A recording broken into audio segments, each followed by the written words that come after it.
ஒரு 5 வகையான கட்டிகள் வரதை நம்ம பார்க்கலாம். முதலாவது நிணநீர் கட்டின்னு சொல்லுவோம். இப்போ உங்களுக்கு ஒரு சளி பிடிக்குதுன்னு வச்சுங்களேன், நீங்கள் கழுத்துக்கு கீழே தொட்டு பார்த்தீங்கன்னா உருண்டை உருண்டையாக இருக்கும். ஆமா. ஆனால் அந்த சளி பிடிக்கிறது சரியான ஒன்று பார்த்தீங்கன்னா அது சரியாக போயிடும். அப்படின்னா அந்த இடத்துல வரக்கூடிய தொற்று, அந்த தொற்றை சமாளிக்கிறதுக்காக நம்முடைய நோய் எதிர்ப்பு சக்தி மண்டலம் உருவாக்கக்கூடிய சின்ன சின்ன மாற்றங்கள் தான் இந்த கட்டிகள். இது டெம்பரவரியாக வரும். ரெண்டாவது, ஒரு தொற்றுக்கு உடம்பு வெளிப்படுத்தக்கூடிய அறிகுறி, அந்த தொற்று சரியான பிறகு நீண்ட கால தொற்றாக இருந்ததுன்னா அந்த கட்டிகளில் கால்சியம் டெபாசிட் ஆகி வரக்கூடிய ஒரு வகையான கட்டிகளை நம்ம செகண்ட் பார்க்கணும். ஒரு டிபி வருது, இல்லை ஒரு டெங்கு வருது. அந்த டெங்குனால உங்களுக்கு லிம்ஃபாட்டிக்கில் வரக்கூடிய அந்த ஒரு வீக்கம், அந்த டெங்கு நீங்கள் குணப்படுத்திட்டீங்க, டிபி குணப்படுத்திட்டீங்க, ஆனால் அந்த இடம் வீங்கினது சுருங்க முடியாமல் அந்த இடம் வீங்கியே இருக்கக்கூடிய ஒரு நிலை.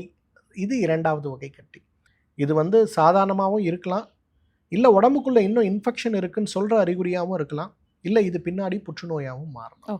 மூன்றாவது வகை கட்டிங்கிறது உடல் சூடால் வரக்கூடியது. ஸோ இது குறிப்பிட்ட இடங்களில் வராது, உடம்புடைய பரந்த பரப்புகளில் தான் வரும். கைகளில் வரும், அக்கல் பகுதிகளில் வரும், வயிறில் வரும், முதுகு பகுதியில் வரும், தொடை பகுதியில் வரும், பிட்ட பகுதியில் வரும். இந்த மாதிரி நிறைய இடங்களில் வரும்.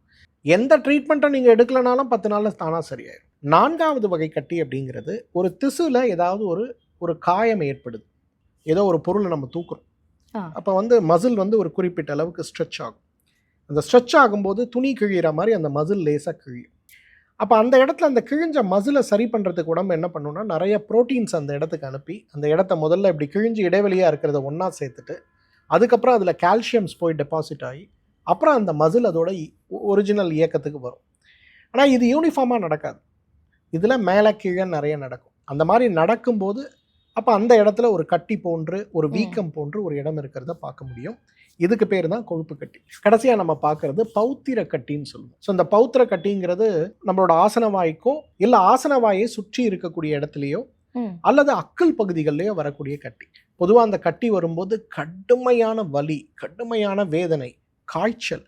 அந்த கட்டியில் இருக்கக்கூடிய சீழை நீங்கள் கட் பண்ணி வெளியில் எடுத்தா தவிர உங்களுக்கு அதோட வலியும் வேதனையும் குறையாது. ஸோ பெரும்பாலும் இந்த பௌத்திர கட்டிகள் நம்ம சர்ஜிக்கலாக தான் எடுப்போம். இது இல்லாமல் வரக்கூடியது தான் புற்றுநோய் கட்டிகள், மற்றதெல்லாம்